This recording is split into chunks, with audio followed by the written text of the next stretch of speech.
Hello नमस्कार दोस्तों एवं छात्र छात्राओं। आज नए टॉपिक के साथ। टॉपिक का नाम है राजस्थान में वनों में सबसे पहले हमने पार्ट फर्स्ट लिया है। आज दिनांक 29/7/2020। वनों का टॉपिक बहुत महत्वपूर्ण है। वन वैसे भी हमारे जीवन के लिए बहुत उपयोगी है, क्योंकि वन नहीं हो तो ये मान लीजिए जीवन ही नहीं है। बोले ना, जल ही जीवन है। जल के साथ वन भी होना जरूरी है।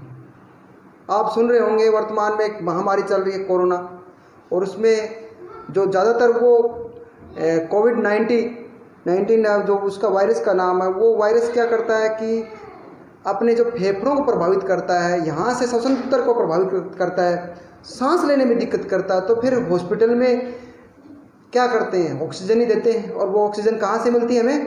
पेड़ पौधों से।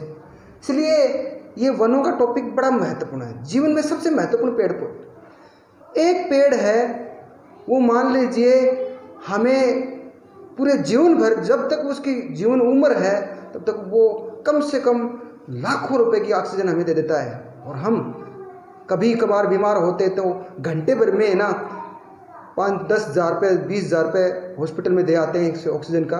तो इसलिए ये हमें फ्री में देते हैं। इसलिए हम इनका सम्मान करें, इनका संरक्षण करें, और जहाँ हो सके ज़्यादा से ज़्यादा पेड़ पौधे लगाएं। वैसे भी सावन चल रहा है, जुलाई का माह है, बरसात हो रही है, तो सबसे मेरा निवेदन है कि ज़्यादा से ज़्यादा वृक्ष लगाएं, पेड़ पौधे लगाएं। हमने भी पिछले साल भी लगभग 150 पौधे लगाए थे स्कूल में, और उसमें से अब लॉकडाउन के कारण, गर्मी के कारण लगभग 80 पेड़ फिर भी बच गए हैं। अब की बार फिर स्कूल में कम से कम 30-35 पेड़ पौधे और लगाए हैं। और उसके अलावा गांव के लोग भी प्रभावित हुए हैं। कुछ जो युवा लोग हैं, जिसका जन्मदिन आता है, वो जन्मदिन पर पेड़ पौधे लगाने के लिए स्कूल में आते हैं। कुछ नेता भी आ रहे हैं, कोई भी पार्टी के हो, आए, स्वागत है, पेड़ पौधे लगा जाते हैं। लेकिन उनका संरक्षण करना, उनका विकास करना, उसमें पानी डालना आम लोगों की बात नहीं है। इसके लिए भी त्याग करना पड़ता है। इसलिए ये नहीं कि पेड़ पौधा लगाने के बाद उसे भूल जाए, उसे बच्चों की तरह पालना पड़ता है, और उसको बार बार पानी देना, उसकी सुरक्षा करना, कोई पशु वगैरह नहीं खा जाए। तो इसलिए ये सबसे महत्वपूर्ण टॉपिक है। बात करें राजस्थान में वनों की, तो वनों की बात करने से पहले हम सबसे पहले एक बार भारत की बात करेंगे। और भारत की बात करेंगे तो भारत, ये एक नीतियाँ होती है, वन नीति, ठीक है ना। तो भारत जो सरकार है, उस समय अंग्रेजी सरकार थी, अंग्रेजों का शासन था, और भारत सरकार ने सबसे पहले वन नीति जारी की थी। सर्वप्रथम वन नीति भारत में, सर्वप्रथम वन नीति ये कब जारी हुई थी? तो ये 1894 ईस्वी में हुई थी। उस समय आपको पता है अंग्रेजों का शासन था। और स्वतंत्र भारत की, ये थोड़ा महत्वपूर्ण है। स्वतंत्र मतलब हम जब स्वतंत्र हो गए थे अंग्रेजों से 1947 में, उसके बाद में अपनी भारतीय सरकार ने ये नीति जारी की थी, स्वतंत्र भारत की प्रथम वन नीति। प्रथम वन नीति ये कब जारी हुई? तो ये हुई थी 1952 में। ये बड़ी मोस्ट है, ध्यान रहे। स्वतंत्र भारत की प्रथम वन नीति कब जारी हुई थी? 1952 में। अब इस नीति का, इस वन नीति क्यों जारी की, इसका क्या उद्देश्य था? तो ध्यान रहे, इसका उद्देश्य, इस वन नीति का उद्देश्य क्या था, बता देता हूं आपको। इसका उद्देश्य था कि जो वन है उनकी सुरक्षा, संरक्षण तथा विकास, ये इस नीति का मुख्य उद्देश्य था। सुरक्षा, संरक्षण और विकास पर, वनों की सुरक्षा, संरक्षण और उसका विकास हो, इस पर जोर देती है स्वतंत्र भारत की प्रथम वन नीति। और फिर इसके बाद में अगली जो वन नीति जारी हुई थी वो हुई थी नई वन नीति। उसके बाद में वो 1988 में हुई थी। कब हुई थी? 1988। ध्यान रहे, 1952 की वन नीति है, उसमें संशोधन किया गया था 1988। तो हम बोलेंगे राष्ट्रीय वन नीति 1988। राष्ट्रीय, क्योंकि भारत सरकार ने जारी की थी। राष्ट्रीय वन नीति 1988।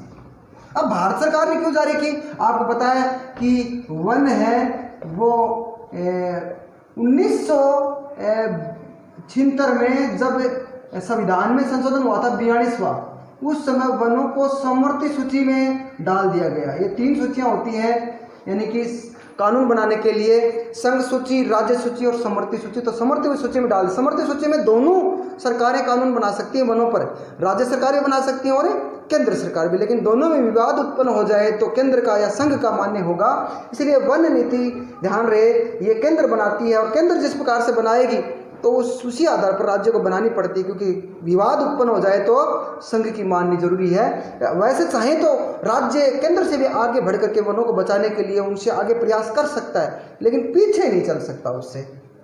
तो राष्ट्रीय वन नीति 88 क्या कहती है, 1988 ये कहती है कि अगर पर्यावरण को अनुकूल बनाए रखना है, पर्यावरण, आपने नाम सुना होगा, पर्यावरण अनुकूल नहीं है, अर्थात आपने कई बार पिछले साल आपने नाम सुना होगा कि दिल्ली में दम घुट रहा है, बहुत सारे साधन हो गए, वहाँ पेड़ पौधे हैं नहीं और वहाँ पर ऑक्सीजन है नहीं और वहाँ धूल मिट्टी से लोगों के फेफड़े खराब हो रहे हैं। खुद अपने सुप्रीम कोर्ट के चीफ जस्टिस ने भी यह कहा था कि दिल्ली में दम घुट रहा है। तो इस प्रकार से ध्यान रहे, पर्यावरण है वो अगर अनुकूल जब रहेगा, अनुकूल जब कम से कम 33% भूमि पर वन होंगे, 33% भूमि पर वन होंगे, ठीक है ना, 33% भूमि पर हो, ठीक है, वन 33% भूमि पर हो। पर्यावरण अनुकूल कब रहेगा, 33% भूमि पर वन हो। ये कई बार प्रश्न आ चुका है कि पर्यावरण को अनुकूल बनाए रखने के लिए कितनी प्रतिशत भूमि पर वन होना अनिवार्य है, तो उत्तर बताएंगे आप 33%। तो अपने ध्यान रहे, भारत में अगर मैं बात करूं भारत की, क्योंकि राजस्थान पढ़ रहे हैं, भारत में तो अब तक भी 33% वन नहीं है। भारत में अब तक कुल मिलाकर के कहूं तो 21.54% अर्थात 21.5% भूमि पर वन है। ये भारत की बात कर रहा हूं मैं। भारत में कितने प्रतिशत भूमि पर वन है, 21.54। तो ये 21.54 है, ये भौगोलिक क्षेत्र में वनों का हिस्सा है। कुल मिलाकर के वन है, वो सघन वन है, उनकी बात कर रहा हूँ। और अगर मैं पूरे वनों का जो बीच का भाग छोड़ दें, कई जगह आपने जंगल देखे हुए, कहीं कहीं वन नहीं है, लेकिन वो वनी भूमि आती है, बीच में खाली है। अगर टोटल अगर वनों और वृक्ष आवरण का पूरा हिस्सा मानूं तो वन आवरण हिस्सा है वो है 24.39%, लगभग 24.5% कहूँ तो वन आवरण का है, वन और वन आवरण। ये भारत की बात कर रहा हूँ, ये भारत की बात हो रही है, ठीक है ना। तो ध्यान रहे, भारत में भी पर्यावरण के अनुकूल 33% भूमि पर वन नहीं है। राजस्थान की तो बात अब हम आगे करेंगे। तो मैं बात कर रहा था कि राष्ट्रीय वन नीति 1988, इसमें ये लक्ष्य रखा गया, क्या रखा गया कि कम से कम 33% भूमि पर वन, ठीक है ना, वन। प्रश्न कई बार पूछ सकते हैं, अभी तक तो यही पूछा है पर्यावरण को अनुकूल बनाए रखने के लिए कितनी प्रतिशत भूमि पर वन होना अनिवार्य है, तो 33%। और ये लक्ष्य कौन सी वन नीति में रखा गया था, तो 33% भूमि पर वन हो, तो 1988 की राष्ट्रीय वन नीति में ये रखा गया था लक्ष्य। अब ध्यान रहे, ये आपके समझ में आ गया होगा। और अब है ना, केंद्र सरकार ने, वर्तमान जो केंद्र सरकार है उसने उसका वन एवं पर्यावरण मंत्रालय है, जलवायु मंत्रालय मान लीजिए, तो उसने एक नई वन नीति जारी की है और उस नई वन नीति का नया नाम दिया है उसने। तो अब वर्तमान की बात करूं तो मसौदा वन नीति है, ये नई मसौदा वन नीति। ये मसौदा देखिए, ये एक मसौदा आपने कई बार नाम सुना होगा, वैसे एक नया नाम आपके लिए मसौदा का, ये उर्दू शब्द मान लीजिए आप, फारसी मान लीजिए। और मसौदा का मतलब मॉडल, वन नीति का एक मॉडल घोषित किया है, अर्थात वन नीति कहूँ तो ये मॉडल या मसौदा है, ये 2018 में जारी हुई है, 2018 में जारी, ठीक है ना। ये केंद्र सरकार ने जारी की, केंद्र सरकार ने। अब पूछ लें आपसे कि प्रथम वन नीति कब बनी थी, 1894 में अंग्रेज सरकार ने बनाई थी। स्वतंत्र भारत की प्रथम वन नीति कब बनी थी, 1952 में। उसका उद्देश्य क्या था, वनों की सुरक्षा, संरक्षण और विकास। राष्ट्रीय वन नीति 1988 का प्रमुख लक्ष्य क्या था, 33% भूमि पर कम से कम वन मतलब होना जरूरी है। लेकिन अभी तक मैं बात करूं 2020 तक तो अभी तक 21.54%, 21.5% भूमि पर ही वन है। वनों का आवरण वगैरह बात करूँ तो मैं थोड़ा सा और बढ़ा लीजिए, 24.5% मान लीजिए। और ध्यान रहे वन एक समवर्ती सूची का विषय है। और मसौदा नीति है, मसौदा वन नीति, ये 2018 में केंद्र सरकार ने जारी की है। तो ये तो आपके यहाँ तक तो समझ में आ गया होगा। अब आगे राजस्थान से संबंधित बताऊँ मैं आपको। अगर राजस्थान की बात करूं तो भारतीय वन रिपोर्ट, देखिए ये रिपोर्ट है, ये हर लगभग 2 साल में जारी होती रहती है। और ये रिपोर्ट कौन जारी करता है? तो वन अनुसंधान संस्थान, नाम सुना होगा आपने, वन अनुसंधान संस्थान। ये कहां पर है? ये देहरादून में है, देहरादून। और एक है वन सर्वेक्षण संस्थान, ये भी देहरादून में ही है। तो वन सर्वेक्षण संस्थान देहरादून में इसका मुख्यालय है, ये इसका सर्वेक्षण करता है और ये रिपोर्ट हर 2 साल में जारी होती रहती है। तो मैं बात करूं राजस्थान में वनों की, तो राजस्थान में वन रिपोर्ट, भारतीय वन रिपोर्ट 2017 के अनुसार, 17 के अनुसार, जो 2018 में जारी हुई थी भाई, के अनुसार राजस्थान में कुल वन, तो ध्यान रहे ये 9.59%, 9.59% वन है। ध्यान रहे 9.59% वन है राजस्थान में। और भारत में मैंने कितने बताए थे अभी आपको? वो बताए थे 21.54%। तो पर्यावरण के अनुकूल 33% भूमि पर वन होना अनिवार्य है, लेकिन आपको अच्छी तरह पता है वन है नहीं राजस्थान में, तो बहुत कम है और बढ़ाने की जरूरत है। वैसे आपको बता देता हूँ, ये 17 वाली जो रिपोर्ट है, ये एक अच्छी रिपोर्ट कही जा सकती है। किस आधार पर कही जा सकती है? इस आधार पर कही जा सकती है कि इसमें वन है ना, वो बढ़े हैं। मैं बात करूं 2015 की रिपोर्ट, वन रिपोर्ट, ठीक है ना, और की तुलना में, अगर तुलना में 2017 की रिपोर्ट की वन रिपोर्ट में राजस्थान में, इन 2 सालों की रिपोर्ट में राजस्थान में वन बढ़े हैं या घटे हैं? राजस्थान में वन बढ़े हैं, ध्यान रहे, बढ़ गए हैं, ठीक है ना। और कितने बढ़े हैं उसको भी हमें याद रखना है। तो ध्यान रहे 466 वर्ग किलोमीटर वन बढ़ गए, ठीक है। 2015 की तुलना में 2011 में नहीं, 2015 की तुलना में 2017 में ये कितने बढ़ गए हैं? 466 वर्ग किलोमीटर। अच्छा, वर्तमान में ध्यान रहे, अगर बात करूं वर्तमान में, तो वर्तमान में राजस्थान में कुल जो वन वर्ग किलोमीटर क्षेत्रफल है वो है 32,830 किलोमीटर, 32,830 किलोमीटर वर्ग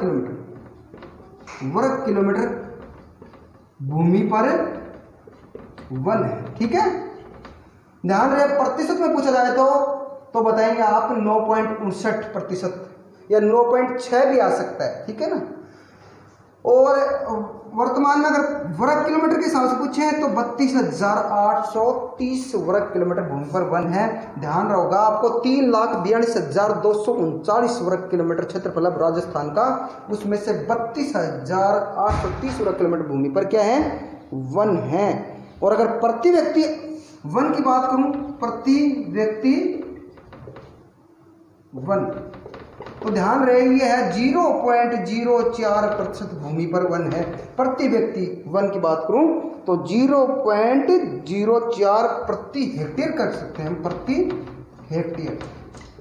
ये वनों की बात हो रही है। अब मैं आपको आगे बताऊंगा कि राजस्थान में वन सबसे ज़्यादा किस जिले में पाए जाते हैं और सबसे कम। ये कभी कभार पूछा जाता है, ज़्यादा वाला पूछा जाता है, कम वाला नहीं पूछा जाता, क्योंकि कम से नेगेटिविटी ज़्यादा आ जाती है बच्चों में कि वहाँ भी तो इतने कम हैं, इसलिए हमेशा ज़्यादा वाले प्रश्न पूछा जाता है। देखिए उस जिले में इतनी ज़्यादा है तो हमें भी लगाने चाहिए वृक्ष।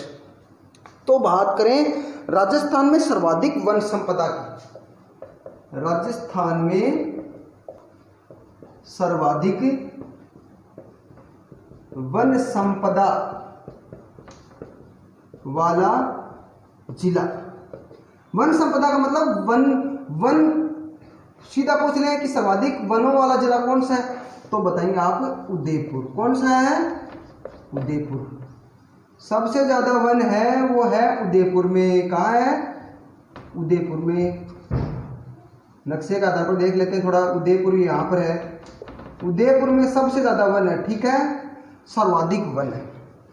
और अगर यही पूछा जाए सबसे कम वन, सीधा सीधा पूछा जाए तो सबसे कम वन वैसे बताने का लायक बात नहीं है। राजस्थान में सर्वाधिक वन तो है उदयपुर में, और सबसे कम वन, कम की हमें कभी भी तुलना नहीं करनी चाहिए, कम की तरफ कम देखना चाहिए उसका, क्योंकि वहाँ हो सकता है वहाँ का जलवायु क्लाइमेट बरसात का आधार देखा जाए तो कम है चूरू में। और आपको पता है चूरू में वैसे ही थली क्षेत्र है और ज़्यादातर है ना वो कहीं मरुस्थल एरिया है, बरसात कम होती है। नहीं तो चूरू वाले भी कम नहीं है, पेड़ पौधे खूब लगाते हैं, लेकिन उनकी मजबूरी है कि वो पेड़ पौधे हैं बचा नहीं पाते क्योंकि गर्मी जबरदस्त पड़ती है। सबसे गर्म जिला है, वो जो लगाते हैं पेड़ पौधे वो भी जल जाते हैं, ठीक है। अब बात करें प्रतिशत के आधार पर, प्रतिशत के आधार पर सबसे ज़्यादा वन सर्वाधिक पूछे जाए, देखिए सबसे कम कहाँ होंगे? सर्वाधिक तो होगी उदयपुर में, सबसे कम चूरू में, चूरू में कम, और सबसे ज़्यादा सर्वाधिक हो गए उदयपुर में। अब प्रतिशत के आधार बात करूं तो प्रतिशत के आधार पर सबसे ज़्यादा वन है वो है उदयपुर में। कहाँ पर है? उदयपुर, वहीं पर है, ठीक है ना। और कितना प्रतिशत पर वन है यहाँ पर, तो ध्यान रहे 23 पॉइंट और कहूँ तो 73% के लगभग 23.73% भूमि पर, यानी खुद के जिले की तुलना करूं, अकेले उदयपुर जिले का जो कुल भाग है उसका 23.73% भूमि पर वन है, ध्यान रहे।